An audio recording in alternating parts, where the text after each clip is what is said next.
Hello friends. Good morning everyone and I am sure मेरी आवाज़ आप लोगों तक क्लियर आ रही होगी।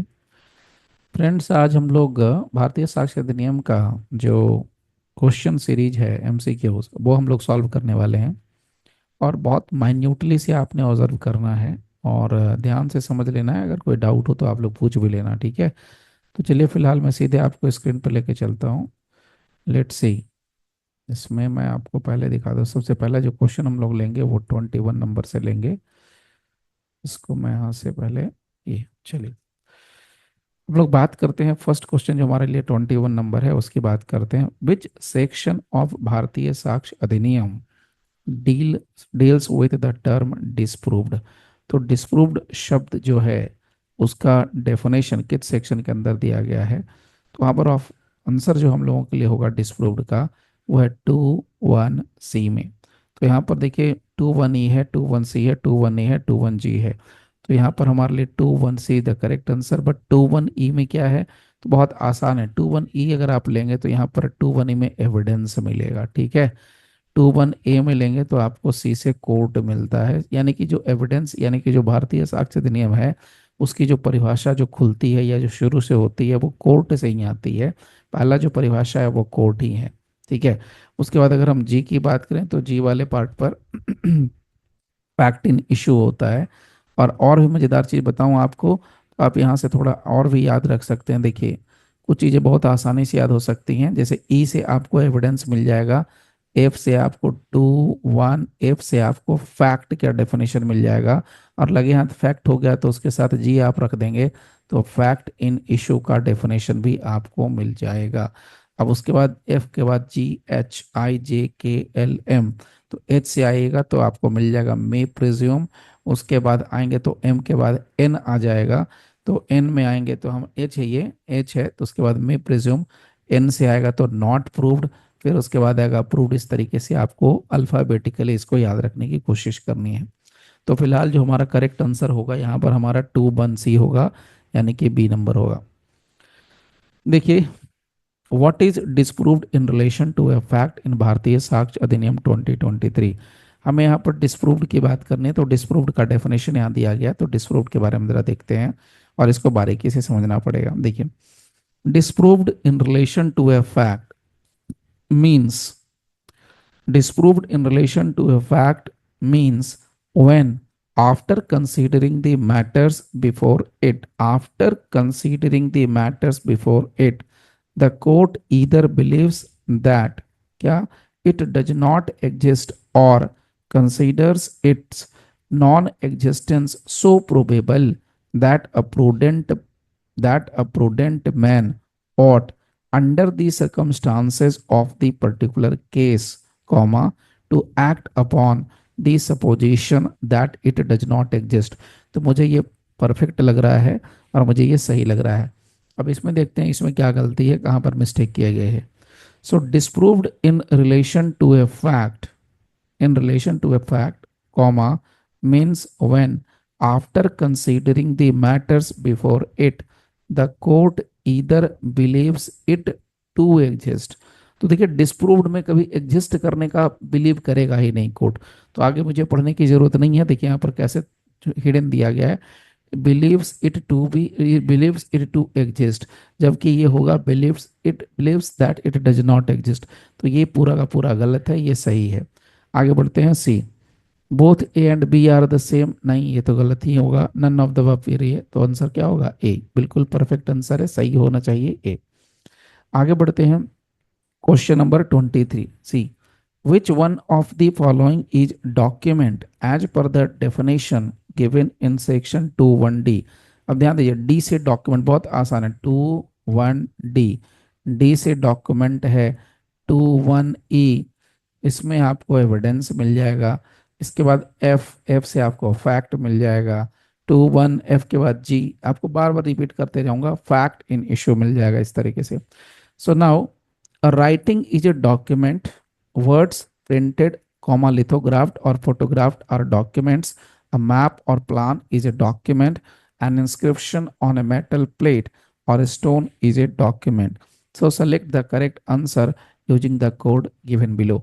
तो मुझे लगता है कि जो writing is a document, of course writing document होगा ही। वर्ड जो प्रिंटेड, लिथोग्राफ्ड और फोटोग्राफ्ड है वो भी होता ही है। मैप और प्लान भी डॉक्यूमेंट है। Inscription on a metal plate और स्टोन इज ए डॉक्यूमेंट। तो मैं आपको अगर बताऊं तो कुछ नहीं करना है, आपको सीधे डॉक्यूमेंट का डेफिनेशन देखिए, और डॉक्यूमेंट के डेफिनेशन में इलस्ट्रेशन वाला जो पार्ट है वो यहाँ से निकल के आ रहा है। ठीक है। So writing is a document, words printed, ये सारी चीज़ें यहीं से कॉपी पेस्ट की गई हैं। Now moving to the next, तो यहाँ पर जो सही आंसर होगा वो डी होगा। डी में है 1, 2, 3 और 4, ये चारों के चारों डॉक्यूमेंट ही कहलाएंगे। से question number 124, an electronic record और emails, electronic record on emails, comma server logs, documents on computers, laptop और smartphones, message messages, websites, locational evidence and voicemail, message stored on digital devices are. अब ये क्या होना चाहिए, तो ये भी डॉक्यूमेंट का ही डेफिनेशन है। तो यहाँ पर मेरे हिसाब से आंसर एक ही होगा, digital record, electronic record, none of देव होता, नन ऑफ देव में कुछ करना नहीं है। डिजिटल रिकॉर्ड का ऐसा कुछ यहाँ पर दिया नहीं है, इलेक्ट्रॉनिक रिकॉर्ड्स की बात हुई नहीं है, डॉक्यूमेंट्स। और ये कहाँ से पता चलता है पता है आपको, ये मिल रहा है यहाँ से, यानी कि इलस्ट्रेशन से ही निकाला गया है। से क्वेश्चन ये 6 नंबर इलस्ट्रेशन जो है यहाँ से इसको कॉपी किया गया है। ठीक है। नाउ अब आते हैं next question, question number 25। Section 2(1)(d), D से डॉक्यूमेंट डिफाइंड है, कुछ याद नहीं करना, सिंपल है। इन दिस अधिनियम अनलेस द कॉन्टेक्स्ट अदरवाइज। अब देखिए डॉक्यूमेंट का डेफिनेशन ध्यान से पढ़ेंगे। Document means any matter expressed and described. अब यहीं पर गड़बड़ है, यहाँ पर याद कीजिए, मैं एनी मैटर एक्सप्रेस्ड या डिस्क्राइब्ड होगा, और डिस्क्राइब्ड होने के चांस कम है। ठीक है। तो ये मैं पहले देखता हूँ आप लोगों के लिए, देखिए यहाँ पर मैं दिखाता हूँ, ये रहा हमारा डी से डॉक्यूमेंट, ये रहा। सो एनी मैटर एक्सप्रेस्ड और डिस्क्राइब्ड है, यहाँ पर क्या लिखा है, एंड डिस्क्राइब्ड, कुछ नहीं करना है, सीधे काट दीजिए, गलत है। दूसरा ले लेते हैं, document means any matter expressed और डिस्क्राइब्ड और otherwise recorded upon any substance, यहां तक तो बिल्कुल ठीक लग रहा है, बाय मीन्स ऑफ लेटर्स, ठीक है, और फिगर्स होता है यहाँ पर, और फिगर्स तो यहाँ से मिसिंग है, यहाँ पर होगा और फिगर्स और मार्क्स, पढ़ते पढ़ते याद हो जाता है आपको भी, और मार्क्स, तो ये मिसिंग है, तो ये भी गलत है, इसमें कुछ करना नहीं है। तीसरा ऑप्शन देखिए, document means any matter expressed और डिस्क्राइब्ड और otherwise recorded upon any substance by means of letters, और यहाँ पर कॉमा, फिगर्स और मार्क्स, देखिए आया ना फिगर और मार्क्स, तो यहाँ पर फिगर और मार्क्स मिसिंग था, और एनी अदर मीन्स, और एनी अदर मीन्स, और बाय मोर देन वन, और by more than one of those means, comma, intended to be used or which may be used for the purpose of recording that matter and includes electronic and digital records. ये सही है, इसमें कहीं कोई mistake मुझे नहीं लग रही है, फिर भी एक बार और देख लेते हैं डी नंबर को। देखिए डॉक्यूमेंट मीन्स, अब इसमें आंसर तो अपने पास ही लग रहा है सही है, लेकिन इसमें क्या गलती है वो ढूंढना पड़ेगा। So document means any matter expressed or described or otherwise recorded upon any substance by means of letters, comma, figures or marks or any other means, or by more than one of those means, comma, intended to be used on which, or which may be used, यहाँ पर विच में भी use होता है, देखिए यहाँ पर विच में भी यूज लिखा हुआ है, यहाँ पर विच में और मे नॉट बी यूज, तो यहाँ पर इन्होंने गलत इंफॉर्मेशन दे दी है। तो इसीलिए यहाँ पर जो आंसर है सी इज द सही answer, it is A correct answer. Okay, तो कहाँ पर मिस्टेक है, देखिए यहाँ पर एंड का मिस्टेक था, यहाँ पर फिगर्स और मार्क्स मिसिंग है, यहाँ पर ये एडिशनल इंफॉर्मेशन है जो कि गलत है सेक्शन के डेफिनेशन के according. Now which of the following is not a document as per the provisions of BSA? So map is a document, birds lithograph is a document, inscription on a stone is a document, a piece of metal with inscription that was used to cause fatal injury। तो ये तो है नहीं होगा, ये सब के सब आपको कहाँ मिलेंगे, इलस्ट्रेशन में मिल जाएंगे। An inscription on a metal plate, on inscription of on a metal plate or stone is a document, बिल्कुल सही बात है, ये होगा। मेटल प्लेट या स्टोन पर जो कुछ भी लिखा जाता है, ये तो कहा, ये डॉक्यूमेंट के डेफिनेशन में कहा है ऑन एनी सब्सटेंस। तो किसी भी सब्सटेंस पे आप लिख दो, वो क्या होगा, अपने आप में डॉक्यूमेंट होगा। Document produced for the inspection of the court includes. तो क्वेश्चन नंबर 28 हम लोग कर रहे हैं। Document produced for the inspection of the court includes, तो जो डॉक्यूमेंट कोर्ट के सामने प्रोड्यूस किया जाता है for the inspection of the court, उसमें रिटन डॉक्यूमेंट होता है, कैरिकेचर होगा, इलेक्ट्रॉनिक रिकॉर्ड होगा, and an inspection on the stone. अब इसमें से कहता है कि select the correct answer using the codes given below. First option है पहला चौथा, दूसरा है पहला तीसरा, और उसमें पहला दूसरा तीसरा चौथा और बर्डन टू। तो इसमें कुछ नहीं करना है, देखिए written document, caricature, electronic record, ये सब इलस्ट्रेशन में है, इंस्क्रिप्शन ऑन ए स्टोन। तो अगर आप देखेंगे यहाँ पर तो आपको मिल जाएगा ये सब, ठीक है। तो यहाँ पर कुछ नहीं करना है अपने को, आंख बंद करके चारों को लगा देना है। तो यहाँ पर हमारे लिए 1 2 3 4 ये सब के सब क्या हो जाएंगे, डॉक्यूमेंट ही हो जाएंगे। Now the documents are an electronic record on email server log, से तो पहले ही हम लोग कह चुके हैं डॉक्यूमेंट है। An inscription on a metal plate और stone is a document of course. Caricature is a document, अभी जस्ट पिछले क्वेश्चन में हमने 28 में किया। ऑल ऑफ द एबव, तो ये सही आंसर होगा, ऑल ऑफ द एबव। आइए next. Which one of the following has not been mentioned in the definition of document as the means by which any matter is expressed और described upon any substance. क्या बोलते हैं, which one of the following has not been mentioned, या correct इनमें से कौन सा mention नहीं है डेफिनेशन ऑफ डॉक्यूमेंट में। Letter, figure, symbol, marks. Symbol नहीं है, तो यहाँ पर सिंबल को हटा देंगे, सिंबल नहीं है। यहाँ पर देखिए सी आंसर है। Which one of the following does not come within the meaning of document under the भारतीय साक्ष्य अधिनियम। So which one of the following does not come, कौन नहीं आता है। राइटिंग है, डॉक्यूमेंट होता है, map, telephonic call, but word photograph, telephonic call, telephone call नहीं आएगा। तो यहाँ पर हमारे लिए आंसर होगा सी। नाउ अब आते हैं section sorry question number 32। Which of the following statement is correct as per the provisions under section 21E। हमें एविडेंस का डेफिनेशन देखना है, तो बारीकी से देखेंगे क्या है। देखिए evidence means and includes all statements including statements given electronically which the court permits to be made before it by witness in relation to matters of fact under inquiry and such statement are called oral evidence. यहाँ पर मुझे कुछ गड़बड़ नहीं लग रहा फिलहाल एक नज़र में, तो all statements including statements given electronically which the court permits और requires, which the court permits और रिक्वायर्स।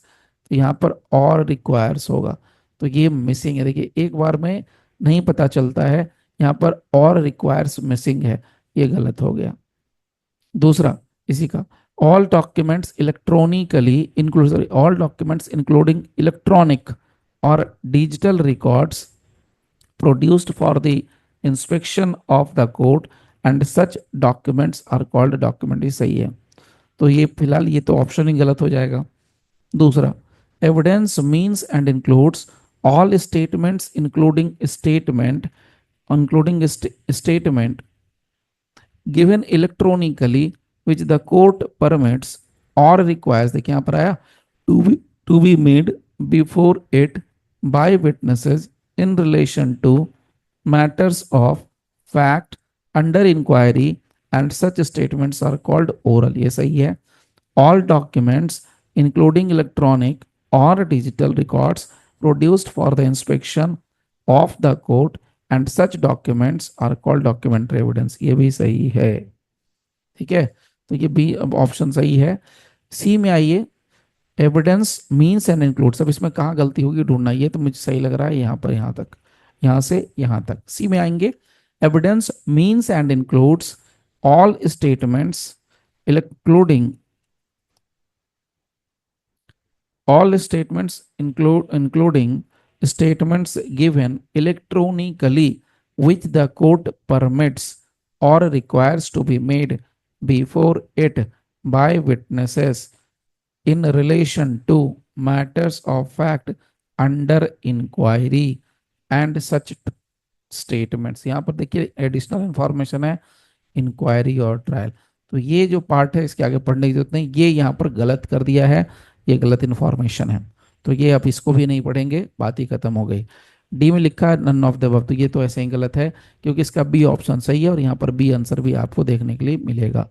तो आंसर से नहीं है, कहीं आप जब भी गाइड लेते हैं, बहुत सारे गाइड्स आप लेते हैं, सॉल्व पेपर्स लेते हैं, तो आंसर तो आपको दिखेंगे सबके सब, लेकिन आपको ऑनेस्टी के साथ आपको सॉल्व करना है कि हाँ आप इसमें कैसे और कहाँ पर, क्योंकि एग्जाम में आपको आंसर नहीं मिलेगा।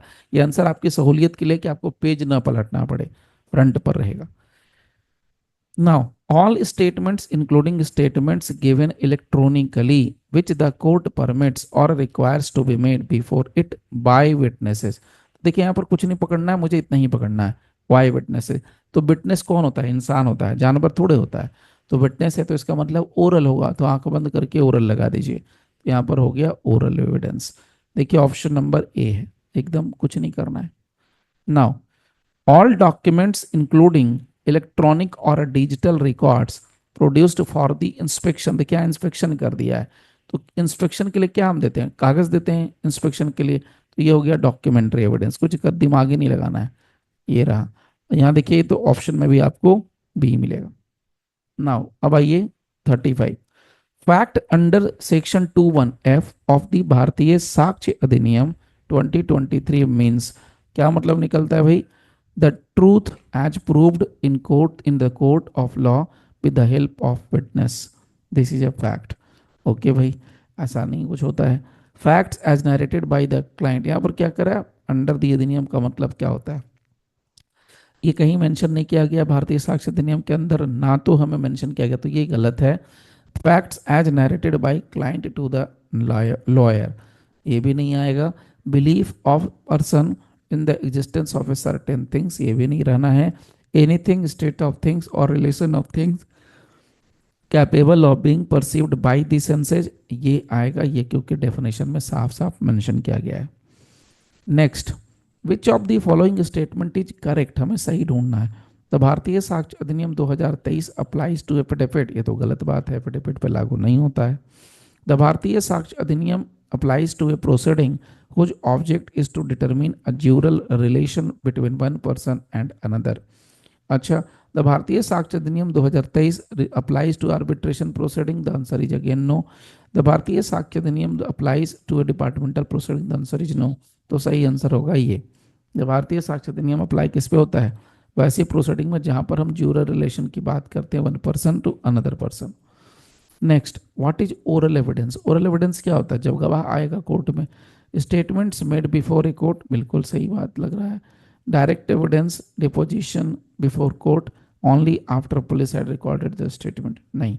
ओरल एविडेंस का मतलब है स्टेटमेंट बिफोर कोर्ट। एविडेंस जो टर्म है ना, इसका कोर्ट के सेंस में इस्तेमाल हुआ है, ना कि किसी पर्सन को। मैंने कुछ देखा अपनी आंखों से अपराध होते हुए, और मैं मेरे दोस्त को बता रहा हूँ, मैं मेरे भाई को बता रहा हूँ, so I am not giving evidence, I am not a witness.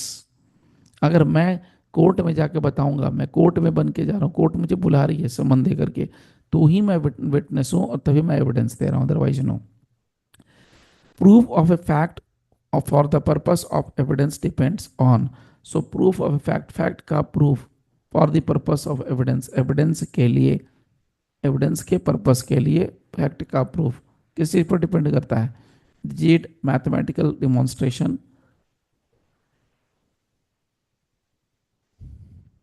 Probability of its existence, तीसरा accuracy of the statement, none of the above. तो ऐसा कुछ लगता नहीं है, इस टर्म बड़े टेढ़े टेढ़े से डाल रखे हैं। रिजिड मैथमेटिकल डेमोन्स्ट्रेशन, मैथमेटिक्स से कुछ लेना देना नहीं है। प्रोबेबिलिटी ऑफ एग्जिस्टेंस पर भी बात नहीं करनी है हमें। एक्यूरेसी ऑफ द स्टेटमेंट की बात यहाँ पर कह रहा है कि purpose of evidence depends on, so purpose of depends इनमें से किसी पर भी लाई नहीं करेगा। नाउ नेक्स्ट क्वेश्चन है question number 39, that there are certain objects arranged in a certain order in a certain place is a fact। तो कुछ करना नहीं, तो फैक्ट का डेफिनेशन ही है 21F के अंदर, देखिए मैं दिखाता हूँ आपको, ये रहा हमारे सामने।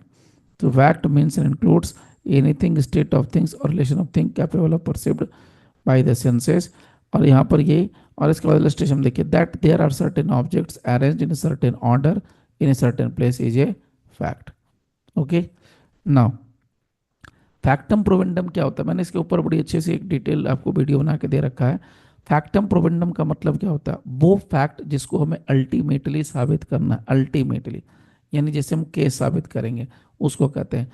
यानी अगर हम ये साबित कर रहे हैं कि भैया ए ने बी का हत्या किया है, तो हम ये साबित कर रहे हैं कि क्या ए ने ही बी की हत्या की है, तो ये यहाँ पर आ गया फैक्टम प्रोवेंडम। तो फैक्टम प्रोवेंडम का मतलब हो गया conclusive fact, the fact and its probable, the fact and has that has to be believed, the principal fact to be proved। तो आंसर ये क्या होगा, the principal fact to be proved। Okay, तो ये हमारा हो गया क्वेश्चन नंबर 40 तक। इसको हम लोग यहाँ पर करते हैं स्टॉप। आगे का ये जो मैं पहले बता दूं कि ये जो पीडीएफ आपके सामने है, ये पीडीएफ आपको टेलीग्राम के ग्रुप पर आपको मिल जाएगा। ठीक है, जो टीएलपी का ग्रुप है उस पर आपको ये मिल जाएगा, वहाँ से आप इसको कलेक्ट कर सकते हैं। तो फिलहाल आज के लिए, अभी के लिए इसी हम लोग यहीं पर स्टॉप करते हैं, फिर मिलते हैं नेक्स्ट सेशन में नए वीडियोज के साथ, नए क्वेश्चंस के साथ। तब तक के लिए thank you very much for giving your precious time. Thank you all friends.